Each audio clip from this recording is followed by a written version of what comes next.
السلام علیکم دوستو، کیا آپ یا آپ کے گھر میں کوئی بیمار ہے اور یہ سوچتا ہے کہ میں نماز کیسے پڑھوں؟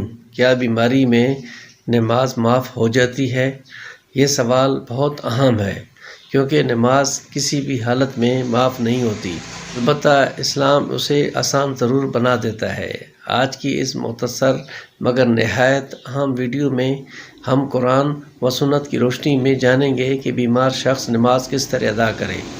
آئیے شروع کرتے ہیں۔ اللہ تعالیٰ قرآن مجید میں فرماتے ہیں، اللہ کسی جان پر اس کی طاقت سے زیادہ بوجھ نہیں ڈالتا۔ سورہ بقرہ آیت نمبر 286۔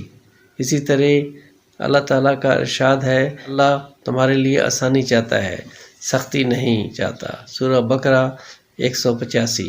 یہ آیات بتاتی ہیں کہ اسلام آسان دین ہے، خاص طور پر بیماری کی حالت میں۔ نبی کریم صلی اللہ علیہ وسلم نے فرمایا، کھڑے ہو کر نماز پڑھو، اگر طاقت نہ ہو تو بیٹھ کر، اور اگر بیٹھنے کی بھی طاقت نہ ہو تو پہلو کے بل لیٹ کر نماز پڑھو۔ صحیح بخاری۔ اب آئیے جانتے ہیں بیماری میں نماز کا صحیح طریقہ۔ نمبر 1، اگر کھڑے ہونے کی طاقت ہو تو معمول کے مطابق کھڑے ہو کر نماز ادا کریں۔ نمبر 2، اگر کھڑے نہیں ہو سکتے تو کرسی یا زمین پر بیٹھ کر نماز پڑھیں۔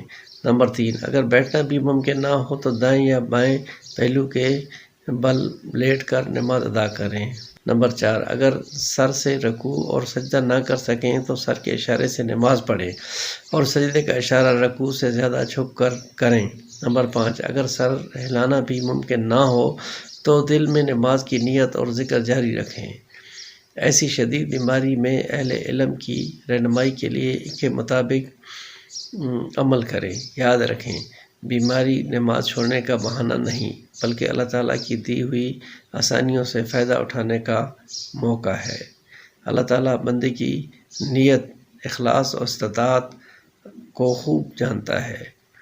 آخر میں ایک اہم بات، اگر آپ کے گھر میں کوئی بیمار ہے تو یہ ویڈیو ضرور اس تک پہنچائیں، شاید آپ کی یہ چھوٹی سی کوشش کسی کی نماز محفوظ کر دے۔ اگر آپ کو یہ ویڈیو مفید لگی ہو تو لائک کریں، شیئر کریں اور جاویدان اسلامی کو سبسکرائب کرنا نہ بھولیں۔